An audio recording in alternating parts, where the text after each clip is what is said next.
Good afternoon. Thank you everyone for joining Encore Palm Beach County for our monthly Zoom call.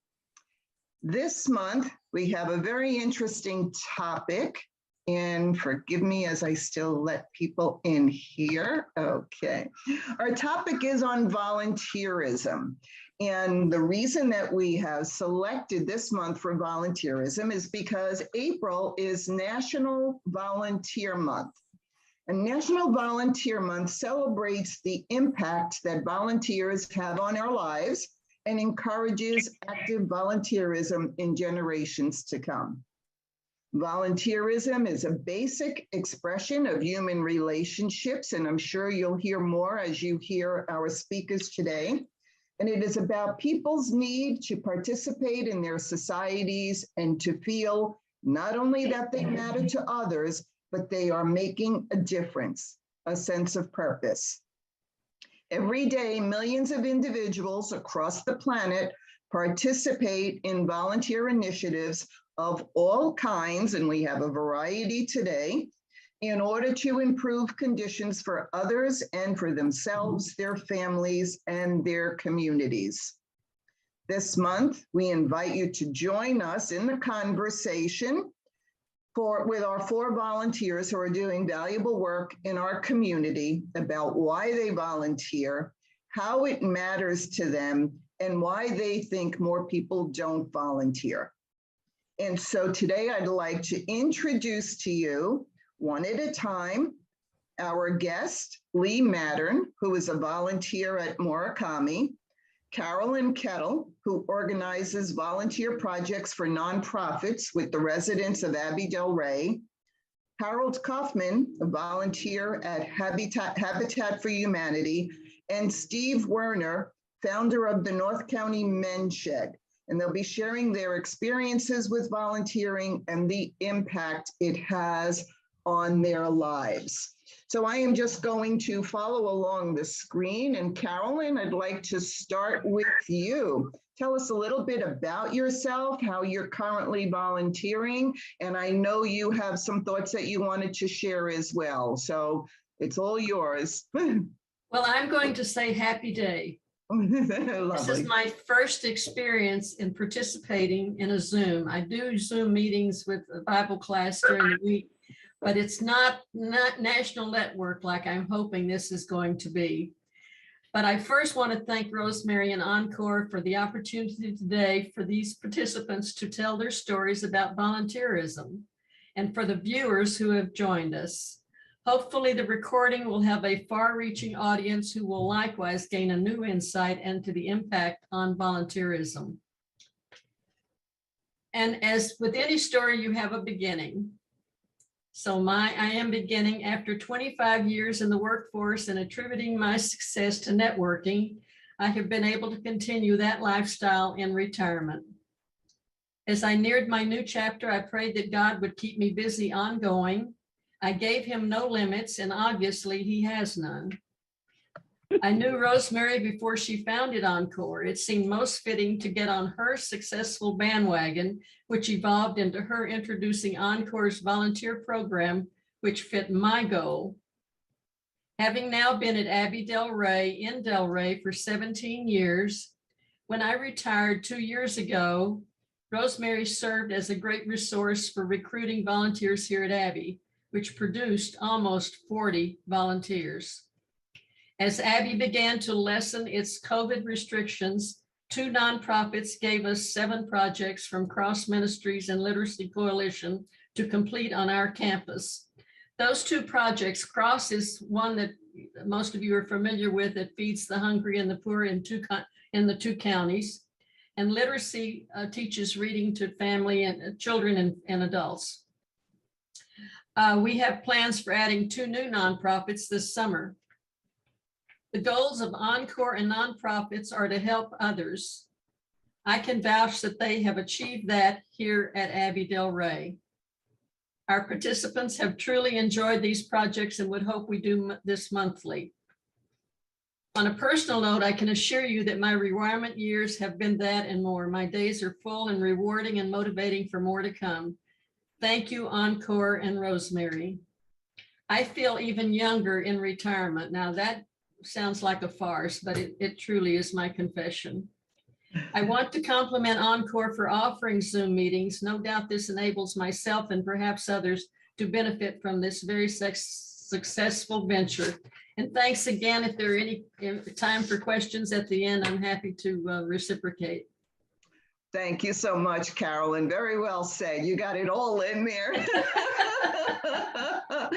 Thank you for sharing, and we'll be getting more from you a little bit later. Right. Steve, you're next on my screen, so I would love to have you tell us a little bit about yourself as well. Sure. Thank you.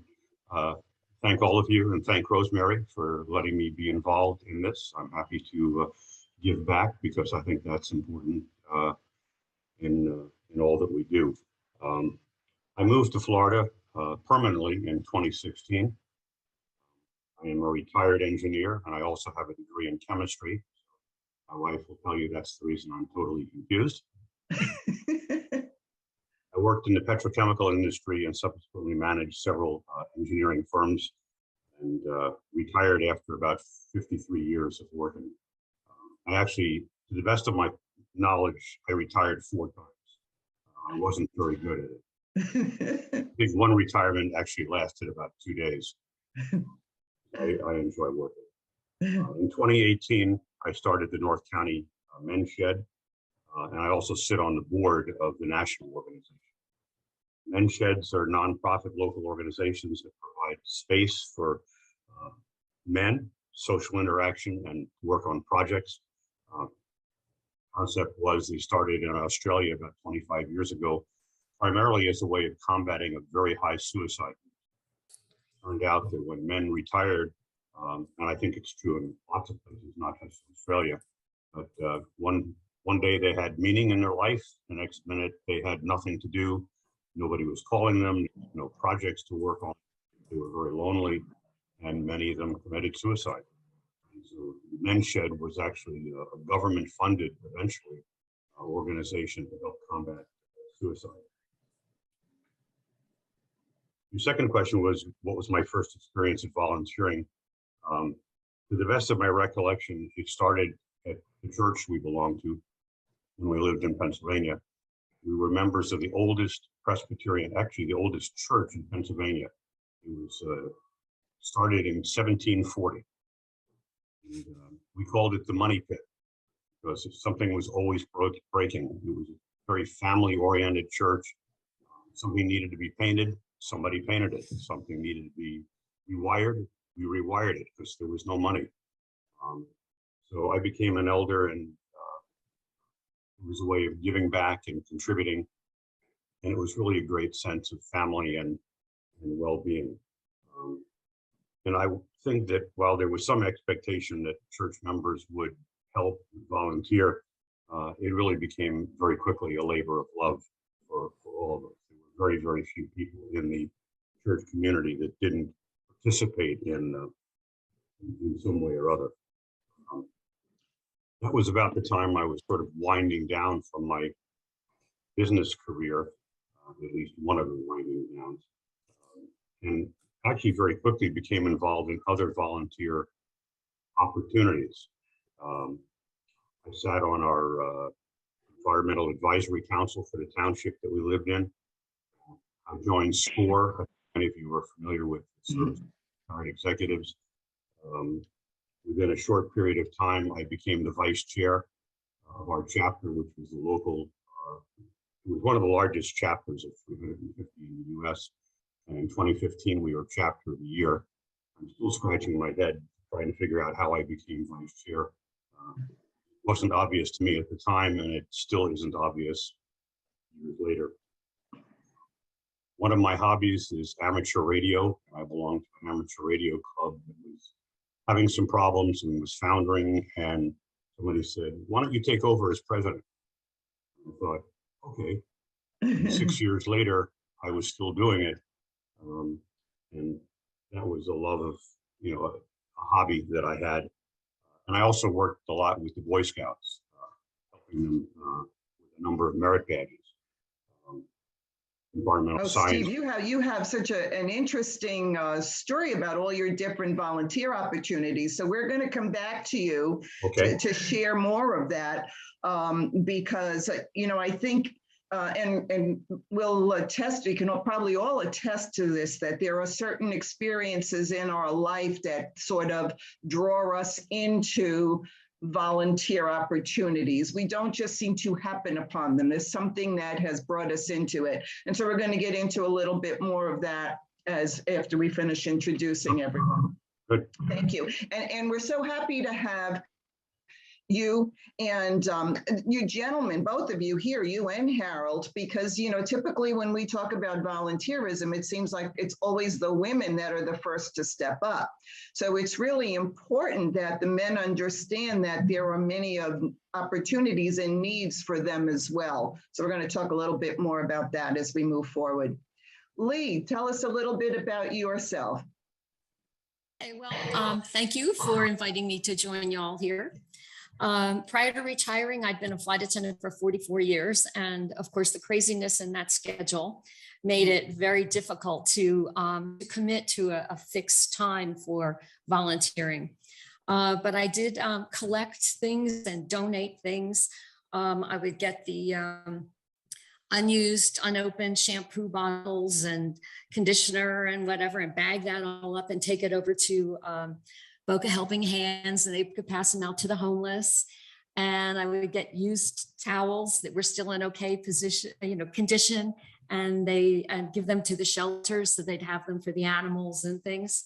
So while I wasn't able to really commit to a specific time and place, the mindset was there.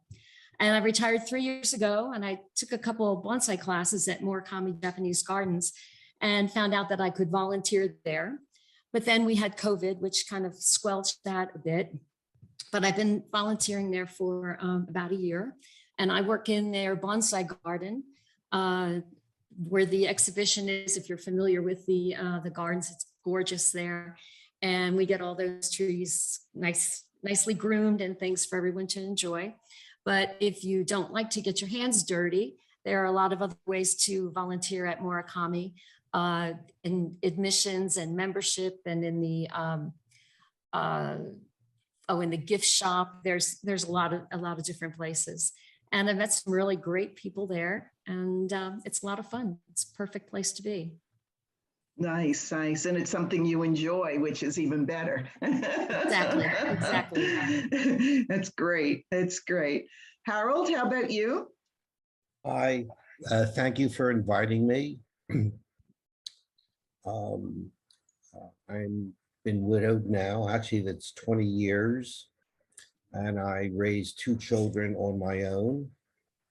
I moved here 10 years ago. And as a widower, I was looking to, as one of my friends put it, reinvent myself. I'm a retired attorney. I began volunteering within my HOA community. I organized a singles club. I organized emergency response committee. And I went and took the month-long course at Palm Beach State College to get my CERT certification so I could do the job right. I actually became very less than thrilled with working within the community here. And I felt the need to branch out into more, shall we say, a more single-friendly environment. I did try at a senior center, which was okay, but they really did not have very much for me to do. Then Rosemary came and spoke at our community, and I talked to her afterwards, and she put me in touch with Habitat. And I've been at Habitat, I think it's a solid 5 years now. And it's been extremely rewarding. First, I mean, not simply doing something that helps improve the lives of others, improves the quality of life within this whole community. And I'm not just saying in my HOA, I'm saying about South Florida. I cannot emphasize the importance of giving back. You know, for the most part, we're comfortable. And there's an awful lot of us out there who are not. And I think it's just the way I feel that it's my responsibility to help give back, to help improve the lives of others, to help do my little bit to make this world a little bit better. I'm so glad you said that, Harold, because, you know, because of where we live, there's the assumption that, you know, everyone is wealthy, everyone is, you know, living behind gates and fancy communities. And yet there is such a need here that so many people are not aware of. And, you know, much like you said, I think most of us, you know, have gotten involved in volunteering because we saw a need. And I'll just share a little bit of my story. I mean, I first started in volunteering when my kids were in nursery school. You know, the nursery school was it was part of a church organization, and they were going to close because of lack of funding. And I'm going back a number of years.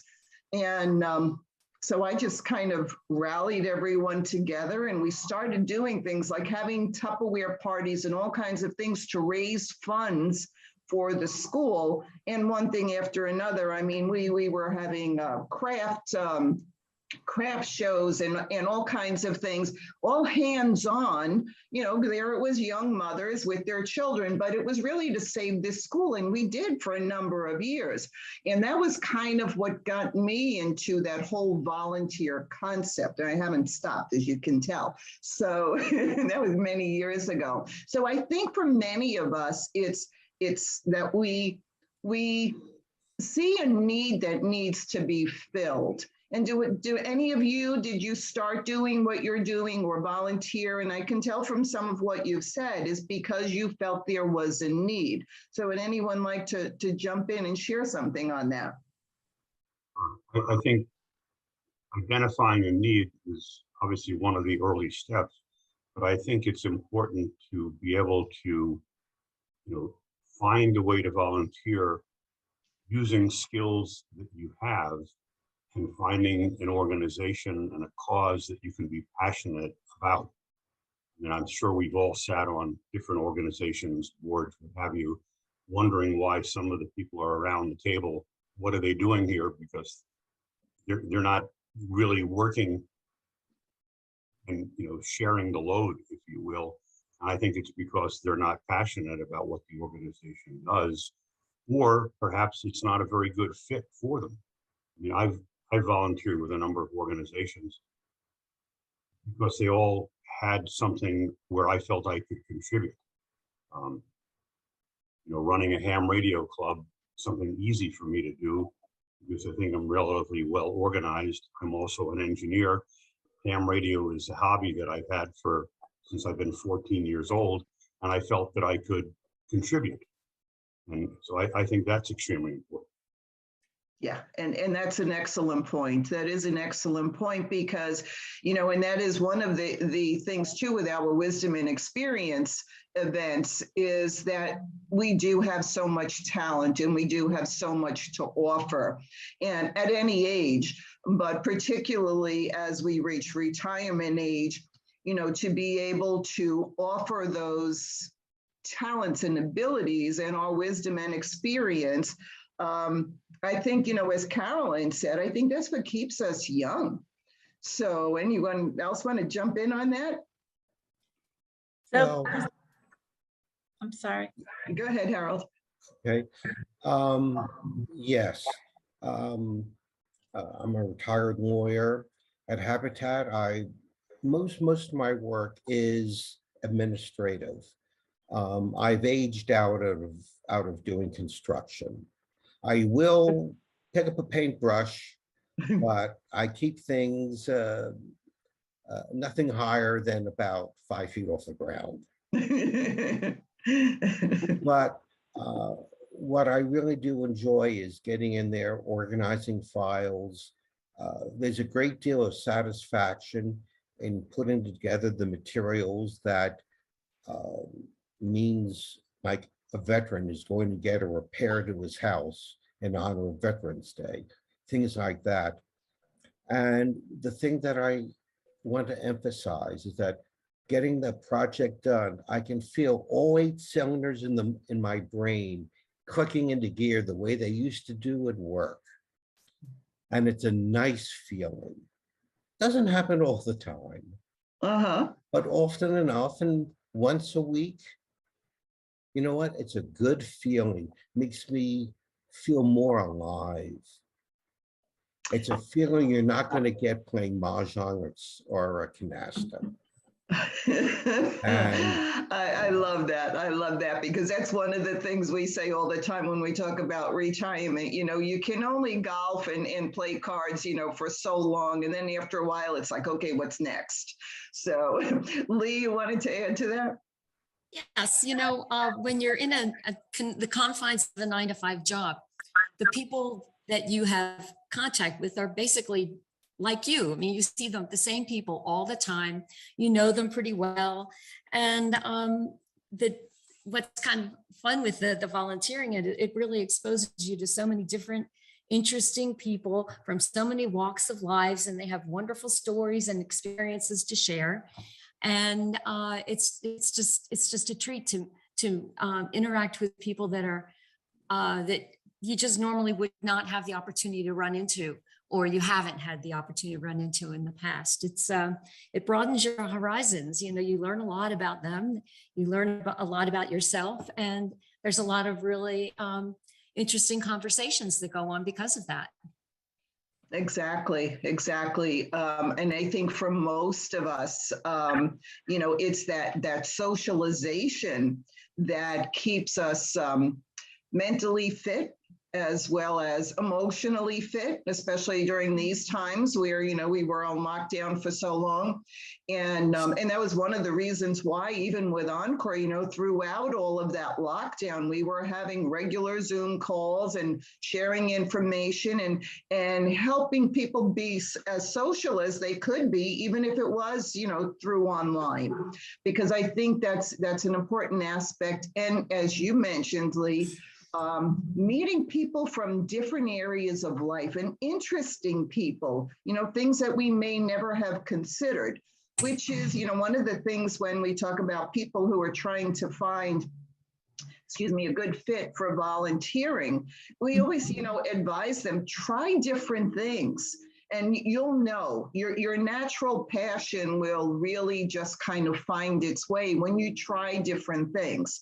So I guess my next question would be then, how would you describe a good fit for a volunteer position? What is a good fit? What makes a good fit? Carolyn, we'll start with you. Well, it's certainly an individual thing. I'm just thinking, when you're working and getting paid all those years, you might not have really liked everything you did about that job, but you were paid and the money kept you there. Right. When you retire, you are in charge of your freedom hours and you can decide how fulfilling they want to be. So now you're running your own business, and it's not a sink or swim, but it's something that you say to yourself, this has to succeed because you're going to give it all of your 24/7 that you can. So it's an individual thing, but I think we all realize, we know when things are satisfying us, makes us happy. In life, we are to be happy and we are to be with people. So volunteering is such a good fit for that. So many new friends, different avenues that I would have never met except because of Encore. So thank you, Rosemary. Thank you, Encore. Steve, how about you? How would you describe a good fit? I think you have already hit on it a bit, but. I think so, but let me try to, make it a little bit more succinct. I think it's important to be part of an organization where you can use your skills and experience to bring value to that organization, and where you believe in what the organization is doing and you think you can help it fulfill its mission. And that's where the reward comes to me. Mhm. That's great. Leigh, how about you? How would you classify a good fit? I think it's something that you love doing, something that brings you joy and gives you a sense of accomplishment or contribution to the big picture.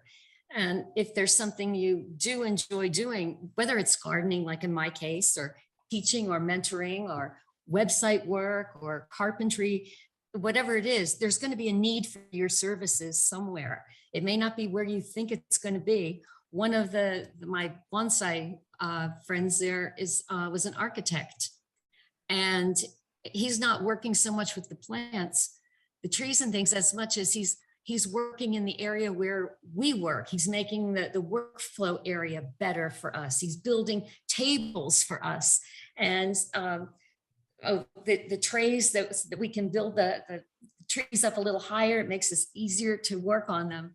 So he's not hands-on with the trees, but he's just making our lives so much easier. Mm. And that's a good point, because it's utilizing those innate talents, and we all have them. We all have those talents that we don't necessarily recognize. We all have those things that somebody else will say, gee, you're so good at that, and we don't even recognize in ourselves sometimes. So to have the opportunity to be in a diverse situation like that and to be able to utilize those talents, I think that is a gift in itself. Carol, do you want to describe a good fit for us? Well, for me, it would be something where I can use my skills, my abilities, and it satisfies my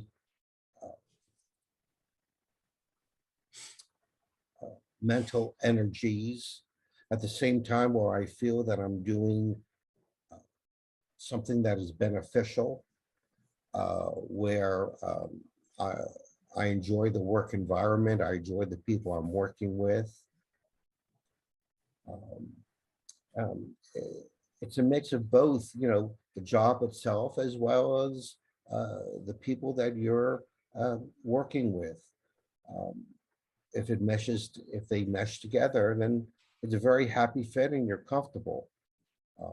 Listen, the practice of law is a very demanding one, and where I took clients' worries home with me at night, I'm very happy here to not have those kinds of pressures. I don't want them anymore.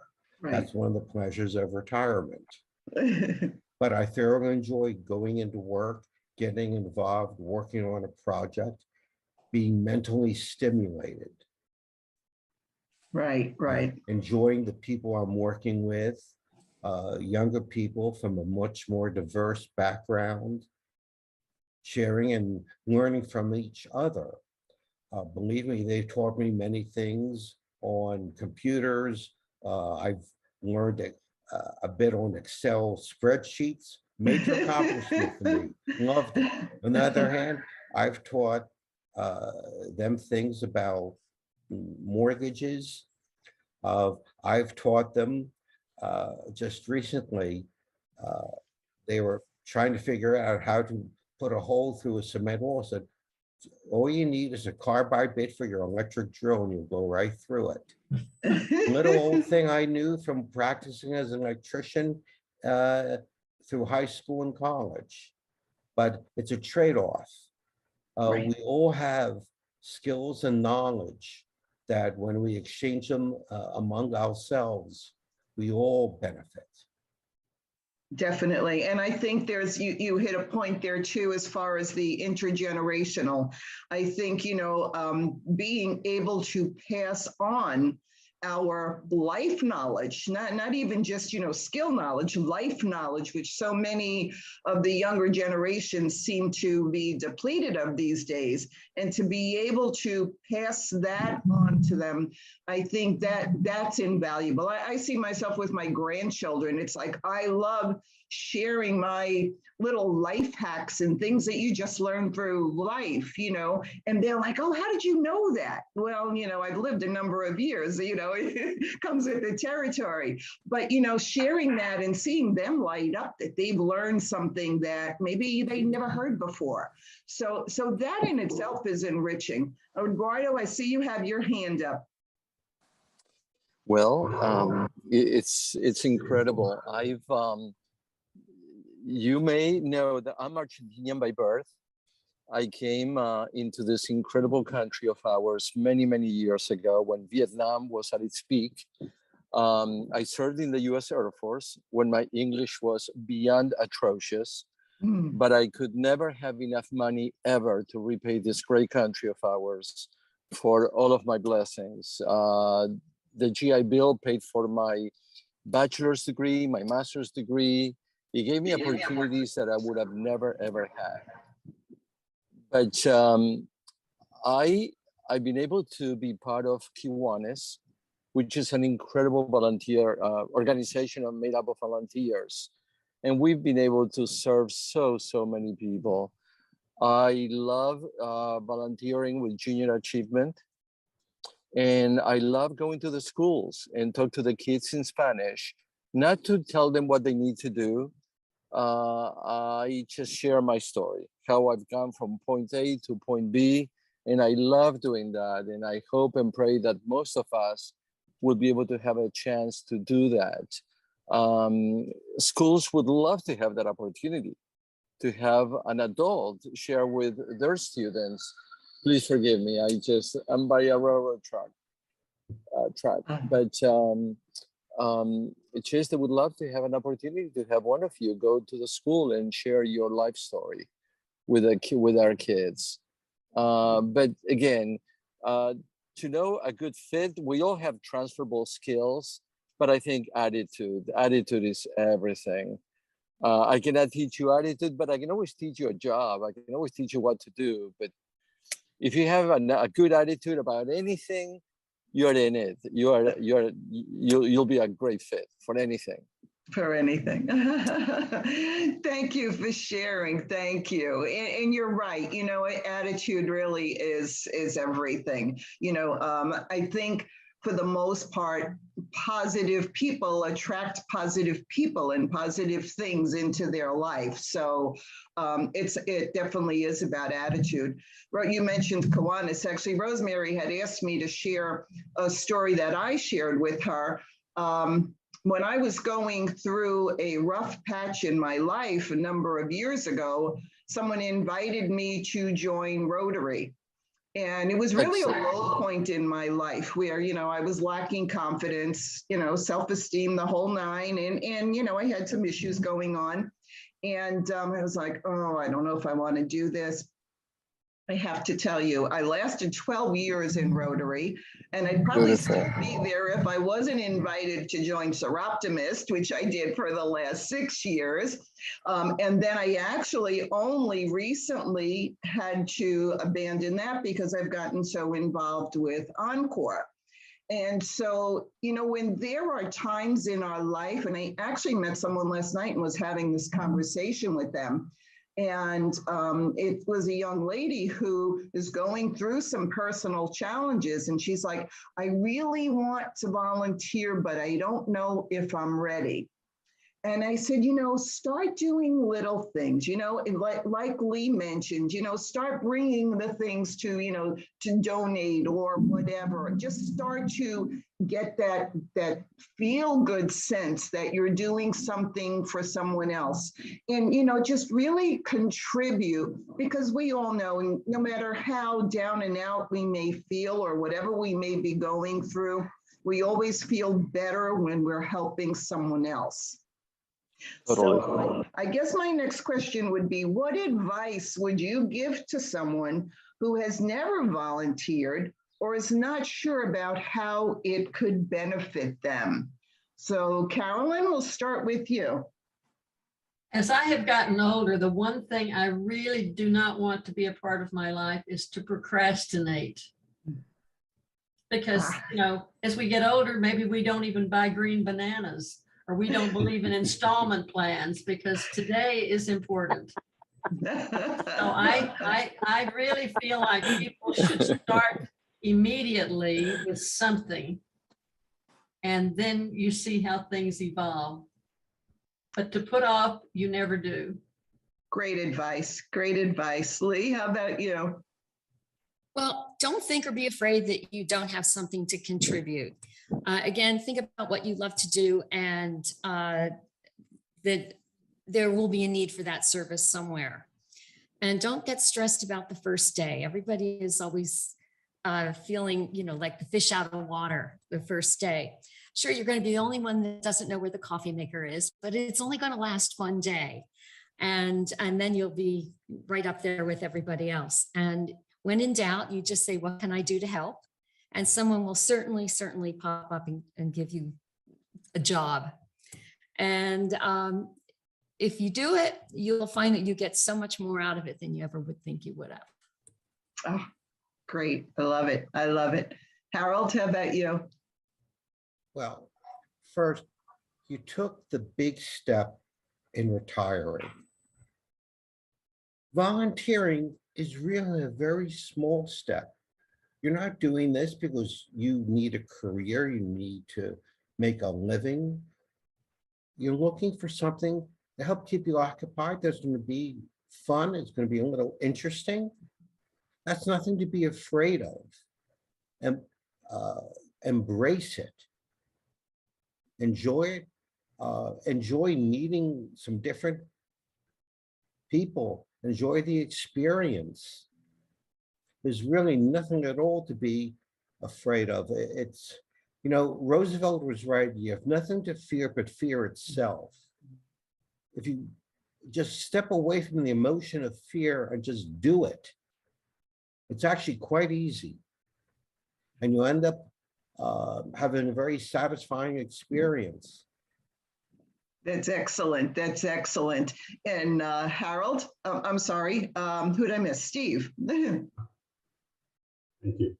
I think I've sort of mentioned this before. I think it's important to find an organization and a part of that organization where you can make a difference, where you can contribute because you have skills and experience, and you can be part of it and feel good about what you're doing because it fits with what you've done before. And I think it's also important to know what's expected of you as a volunteer. How much of a time commitment are you expected to make? What skills are you expected to bring? And this will sound somewhat crass, but I think sometimes it could be a money issue because there are certain organizations that we sat on, members of boards, where board members expected to make a financial contribution to the success of the organization. And none of those things are bad, but they have to fit. Right. And I think as you look around the table, whatever organization you're part of, you want to feel that you're in there, you're making a contribution, and everyone else is making a contribution too. Well, Had a situation where it looked like a couple of us were making a significant contribution of our time and our energy, and other people on the board were not doing the same. And there began to be a feeling of resentment. Why are we working so hard when the others aren't? You know, I realized that's the 80-20 rule. I learned that in Rotary. You took the words right out of my mouth. And I understand 80-20. Probably can't change it, but you don't want to be sitting there going, how come I'm the only one who's working 12 hours a day or whatever happens to be? Right, right. Love to do. You don't want to be involved in a situation that over time you begin to resent it. And I think that can happen if you don't really understand what the organization is about and what is being asked of you. I agree with what everybody else has said about boards and all that, but I think there needs to be a good fit and a good understanding of how you fit with this particular organization. You've all made some excellent points, and I'm sure when Rosemary, when I turn the mic over to her, she will attest to this. We've been very blessed with Encore to have a very strong volunteer board, small but mighty, but we get a lot accomplished, and we're all worker bees, as she'll attest to. And so we've been very blessed in that area. And I do want to share with you a little bit, touching on some of the points that Steve made. Before we close, I do have something to share about a volunteer assessment that we've put together, but I'll share that towards the end. Right now, I'd like to open up to questions. If anyone has anything they'd like to contribute, any questions for our speakers, please feel free. Judy, your hand is raised. Yes, can you hear me? Yes, Okay. I moved here from New Jersey 10 years ago, and I was a social worker in my prior life, and I guess I still am. So when I moved here, kept getting information from my alumni association, Boston University. And the first year I was here, I got an invitation. They have a global day of service. And I checked on the link and it said, yes, they actually have a site in Boca. So I signed up. Yes, I'm interested. It happened to be at Boca Helping Hands, which somebody else also mentioned. And so my husband and I went that day, and it was everything from helping to make sandwiches to chopping meat and chopping vegetables and then serving people. And I loved it because that's just part of my value system. And then went back the next year, and I'm like, hey, I don't want to just do this once a year. I'd like to do it more often. So I went a few times, and then I spoke to the person who was the head of the kitchen, and I'm like, gee, what if we got the BU Alumni Association involved and see if we could do this more regularly? So I contacted BU, and I've since discovered that I have really good networking skills. So that's part of my social work. And BU was wonderful, and they managed to send out email blasts every month to people in the greater Delray, Boca, Boynton area. And we developed a really good cadre of volunteers to work at Boca Helping Hands and to help there, everything from stocking food to serving food. And serving food was everybody's favorite thing to do because they loved interacting with the customers, so guests. And then the pandemic happened, and Boca Helping Hands said, we really don't want all of these people here. They couldn't serve people. They were just giving out lunches and, food to go, but they really didn't need that many volunteers. And then I fell into Kindness Matters, Kindness Food Angels. And they were just starting to work on getting food and supplies out to homeless and local people who are food deprived. And so got involved in that. And, they said, can you donate a couple boxes of cereal this month? And I said, sure, that's no problem. But I think my 2 boxes of cereal aren't really going to make that much of a difference. But I know at least 25 people who might also want to donate boxes of cereal. And that's where it blossomed. So now I do monthly food drives. Harold knows, he's a great contributor. And each month they have different requests, and my house looks like a food pantry a lot of times. Sometimes I use clothing store. It varies, but it's all good. And every Friday I go and deliver. St. Gregory's Church distributes a lot of things for the homeless. And it's been wonderful to be a part of it. So for me, it's really using my skills. It's really being connected with organizations that share my values. And it's being part of the greater good, that I'm a little dot, but that I make a difference. And I wouldn't feel like I was in that, making that connection to the greater good if I was just sitting home playing mahjong, which I never do, by the way. I'm very proud that I don't know how to play mahjong. So it's being a little dot in the universe, but that my dot makes a difference to other dots in the universe. I love it. I love it. That's awesome. That's awesome. Thank you. Thank you for sharing. Anyone else want to contribute? Rosemary, I'm not seeing any other hands raised, so this might be the time Yes. for you to jump Judi, in. Judy is raising her hand. No, I'm making a joke. I did have my hand Oh. raised, but it went Okay. away. I have a question for Harold. Last week, I was, the South County Civic Center had a volunteer day, so to speak, and there were lots of booths and everything, one of which was Habitat for Humanity. Where is their office? Like, I'm a paper pusher kind of person. Like you, I can't, I'm not gonna go up a ladder and paint it or start with a hammer and nails. Where is their office? Because I Our was, administrative headquarters is in downtown Delray. Hold on a second. It is at 181 Southeast Fifth in Delray. is that Federal Highway? Yes. Well, it's Federal Highway, but in downtown Delray, it's split between Fifth and I know, Sixth. I live in Southbound is Delray. Fifth, and Yeah. our entrance is on Fifth. Okay, because I did sign up on their list, but I haven't heard anything yet. But, they might have. Because of, well, pandemic and everything else, in terms of volunteers within the office, we're not taking anyone new, but we are, wait a minute, I'm not done. We are Okay. taking people to work in the restores. So there would be openings for you in an administrative area. And we have two restores, one in Delray on Federal Highway and another in Boca. I see, okay. So there are openings there that would be available to you.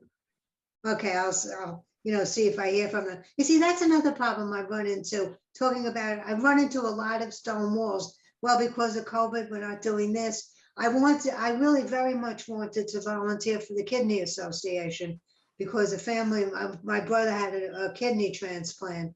And unfortunately, I found out after about 6 months after I wrote them that their only offices in Miami. Right, I'm not going to go to Miami, obviously, but I've approached the libraries. We don't need anybody, or so it's kind of not turned me off, but it's just difficult. It's like looking for a job, looking for a volunteer job. Well, we have some opportunities to share with you as well. And so I'm going to turn it over to Rosemary, who's the founder of Encore Palm Beach County, and she'll share some of that with you as well. Rosemary?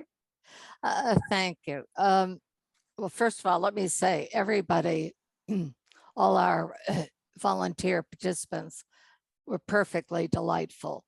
I enjoyed learning more about them and how they view things. I made a few notes, and as I always do, these are people who are among what I call the givers, and I'm not telling you anything you probably don't know. People kind of fall into two camps. I learned this as a kid. They're either givers or they're takers. Fortunately, this country was built by a lot of people who are givers, and volunteerism has always been a big part of our national culture.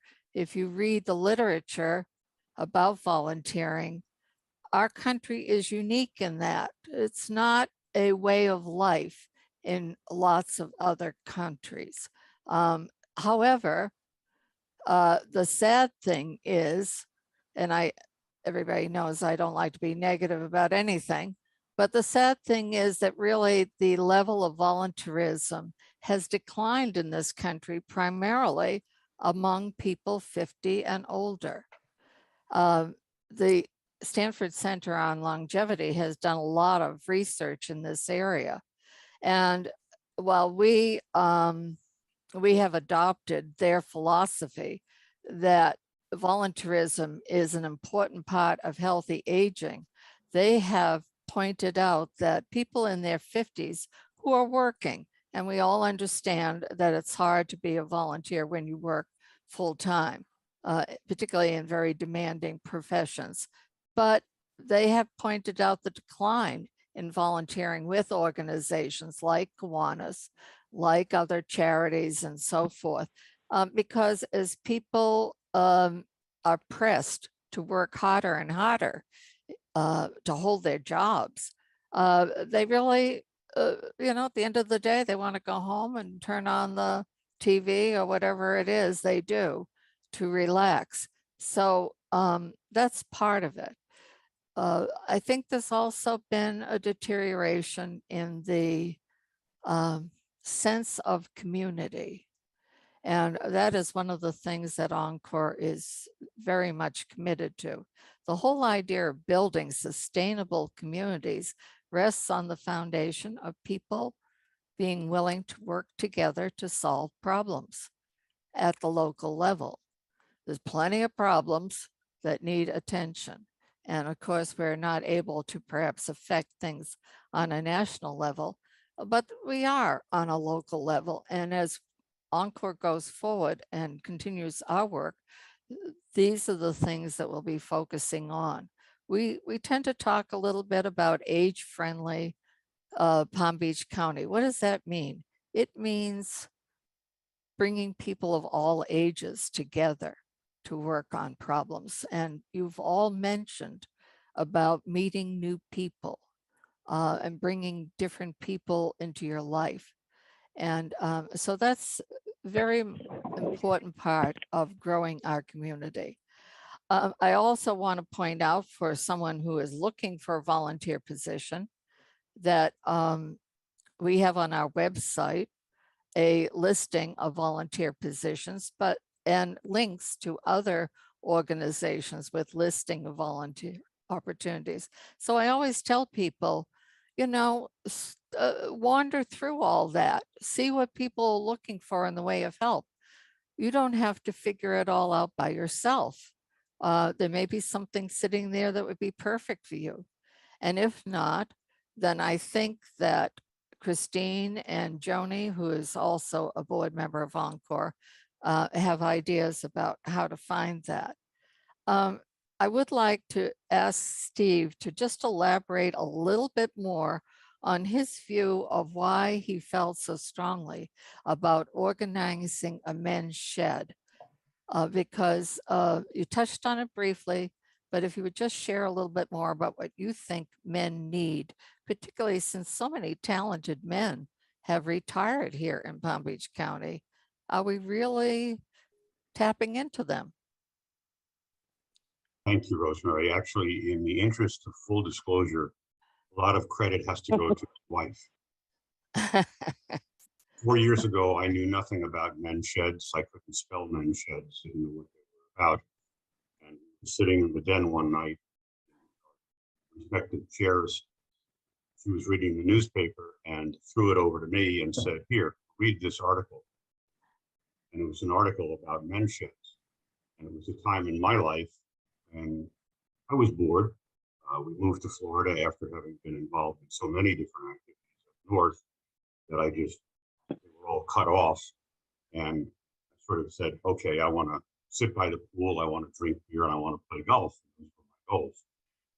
Well, that worked for a while, but it was getting to a point where I was bored.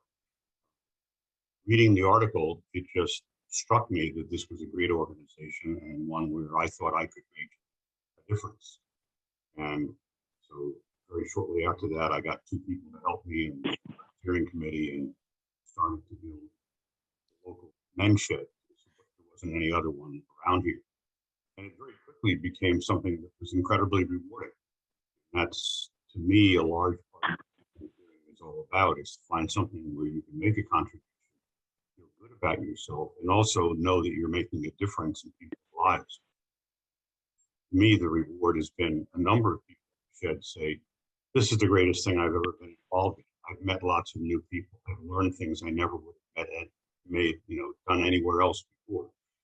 A great example is a good friend of mine is a retired air traffic controller. He got us into a tour of the tower at Palm Beach International Airport. We had 12 guys up in the tower going, wow, this is really fascinating. And I know it never would have happened if it were not for the shed. We've done lots of different things like that. We have several people in our shed who are fairly recent widowers.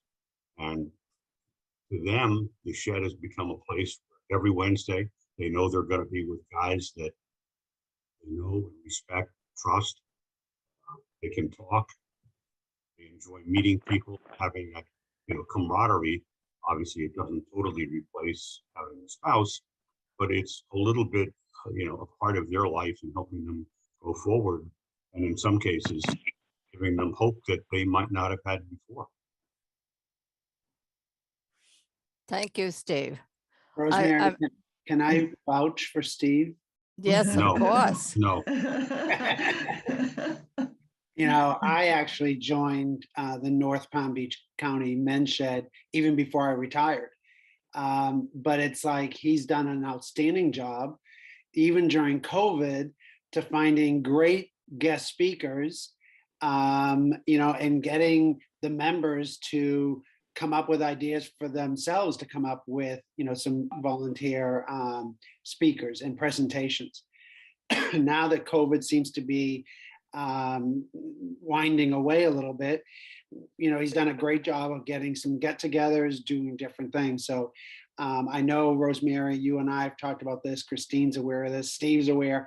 Love to start one in South Palm Beach County. But ironically, I think Ira Miller lives in Delray. Frank lives in Delray. And so there are members that, to go and start a new one. I don't know, Carolyn, you and I have talked at length about starting one down here. I don't know, it's still a desire, but I'm just concerned that it could be a still tough one. But Steve's done an outstanding job, and I see the benefit, I see the smile on the guys' face when we get together, either Zoom or in person. So. Thank you, Dan. Your check is in the mail.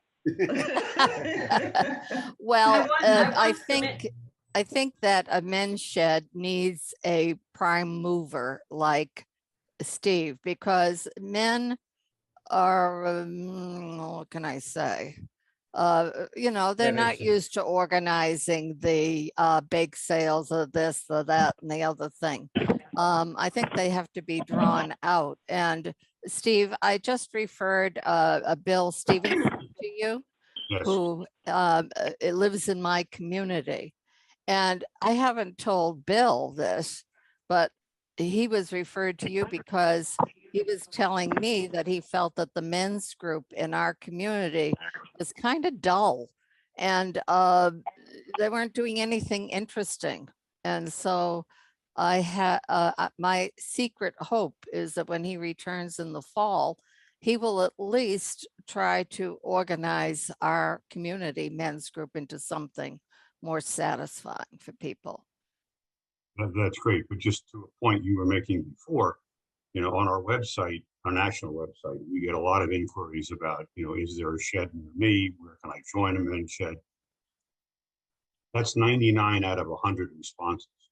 Maybe 1 out of 100 is somebody actually wanting to start a men's shed, and very few of those come through. So the last couple of years with COVID, the growth of men's sheds has been fairly slow, but it's starting to pick up. We have probably another 10 or 12 sheds. But it does take someone who has the motivation. All it takes is one, Steve. And the perseverance, and you stick with it. I mean, we've been fortunate. We've actually grown during COVID. Been on Zoom for the last 2 years, and we've had some topic every Wednesday. That's amazing. I know that Christine wants to share more, but let me just say, wisdom and experience. Several of you have touched on this, and we know they're the younger generation. We want to build a community with younger people. We don't want to tell them what to do. We want to simply share, like you're doing. That's what you do with people. You share what you know when they're interested in hearing it. So I think at that point, I'll turn it back over to Christine. And thank you all once again for your participation. Thank you, Rosemary. Thank you. Well, there are, and we've touched on this, there are so many people who may have an interest in volunteering, but they don't know where to begin. They don't know, where to try, where to find the information. So for starters, as Rosemary mentioned, we do have more information on volunteer opportunities on our website. And with that being said, we also have created a volunteer assessment profile just to get people thinking about some of the kind of things that they may have an interest in. And so with that, Joni Cherbo, who is one of our advisory board members, and she's on the call, we've created this assessment, and I was going to try and pull it up, but for some reason, I can't seem to get it right now. We will send it to everyone who is registered for the call. And Joni, would you like to share a little bit more about what the assessment is? You only have about 2 minutes, Joni, because we're a little over time. Okay? Yeah, I apologize. I'm away from my computer, away from home. So I have you all on my cell, and I'm such a digital dummy. I'm afraid to try to get the visual on. So you're just going to have my voice. Okay. Yes, we developed this because one of the things that you all touched on is how do you find the correct fit? And how do you find people who are interested but don't know where to start to look because they've never done volunteer work before? And this has been a huge problem. And we, in Palm Beach County, I believe there's about 23% of the population that volunteers. And as Rosemary has stated, people go down, those numbers have gone down a tad. Of course, it probably has to do with COVID. So what we did was we developed this volunteer assessment profile, which taps into interest, past history of involvement, if any, motivation, some motivational things, and skill set, the time commitments one may have, and you will all get a copy of this.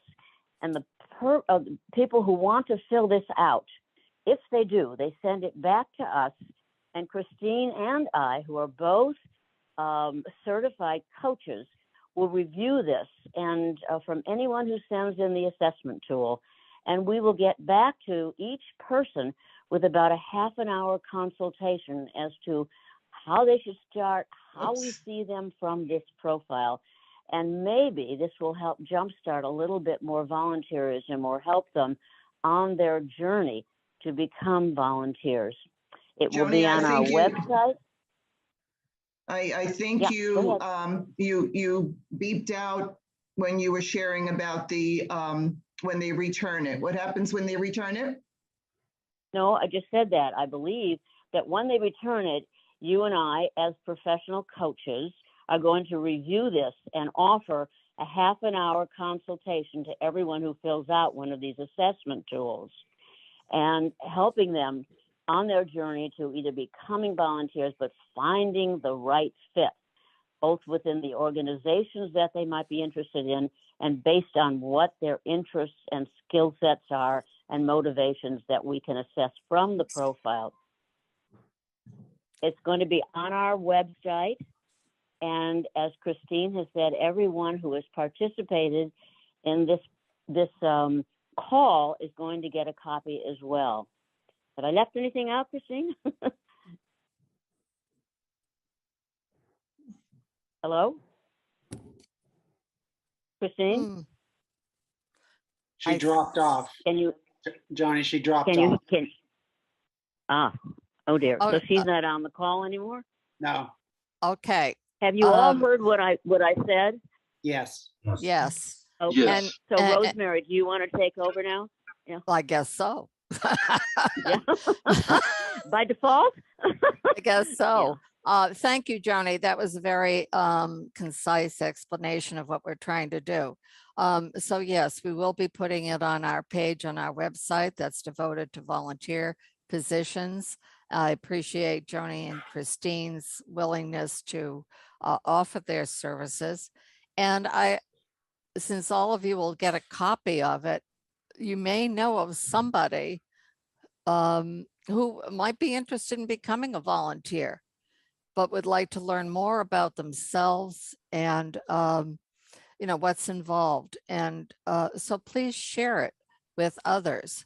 I think Judi Jarecki said it's hard to find the right thing. And what we're trying to do is to provide a tool to find the right thing. I think that pretty much covers it. I want And- to say along the way, Rosemary, that while we're all reaching out and maybe finding new people interested because of what we're talking about, they might want to donate to Encore. Well, thank you, Carolyn. I tend to focus more on the message and not enough on the money. Thank you for reminding me that there is a donate button on our website. And also I want to, I believe all of you or most of you are or will be receiving information in our newsletter coming up about our 5-year celebration in May. We've been in existence for 5 years. If you know anything about business and organizations, to survive 5 years as an organization during a very tough time is somewhat of achievement. And we thought we'd like to celebrate that with friends, supporters, collaborators, volunteers, contributors, and everybody who has supported us over the last 5 years. So you'll be hearing more about that also. All right, well, thank you all. Carry on with your good work.